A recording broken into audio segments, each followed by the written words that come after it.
Ammonia gas সৃষ্টি হয় কেন?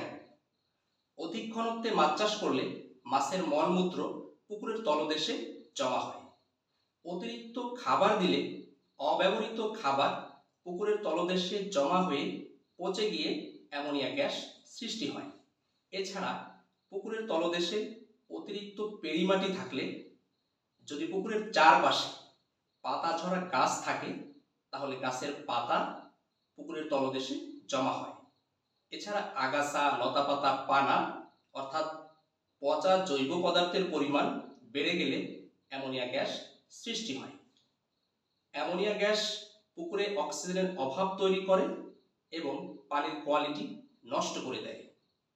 অ্যামোনিয়া মাছের গিলস বা ফুলকাতে আক্রমণ করে এবং যদি পানির পিএইচ লেভেল বেড়ে যায়, পানির টেম্পারেচার বেড়ে যায়, তাহলে অ্যামোনিয়ার টক্সিসিটি লেভেল বেড়ে যায়। এই গ্যাস সৃষ্টি হলে মাছ অস্বস্তিতে ভোগে, শ্বাস প্রশ্বাস নিতে পারে না, খাওয়া দাওয়া কমিয়ে দেয়, বিভিন্ন রোগ জীবাণুর আক্রমণ বেড়ে যায়। ক্ষতিকর গ্যাস সৃষ্টি হলে এটি দূর করার উপায় কি? এক্ষেত্রে আমরা পুকুরে জিওলাইট, গ্যাসোলিন বা ইউকা এবং লবণ ব্যবহার করতে পারি।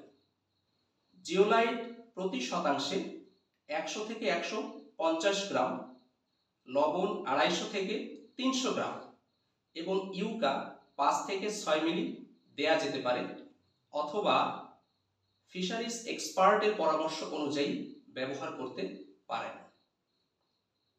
এছাড়া পুকুরে অক্সিজেন তৈরি করতে হবে, এজন্য সেচ দিতে পারেন বা অ্যারেটর স্থাপন করতে পারেন।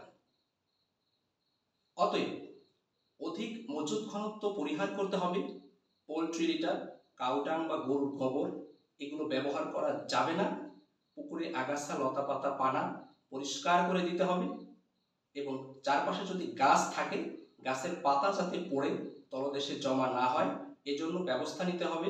প্রয়োজনে ডাল ছাঁটাই করা যেতে পারে বা পুকুরের উপরে নেটিং করে দিতে পারেন। এ সকল বিষয় মেনে চললে পুকুরে ক্ষতিকর গ্যাস সৃষ্টি হওয়ার সম্ভাবনা অনেকাংশে কমে যাবে। আসুন বিজ্ঞানসম্মত উপায়ে মাছ চাষ করি, উদ্যোক্তা হিসেবে নিজেকে গড়ে তুলি। ধন্যবাদ।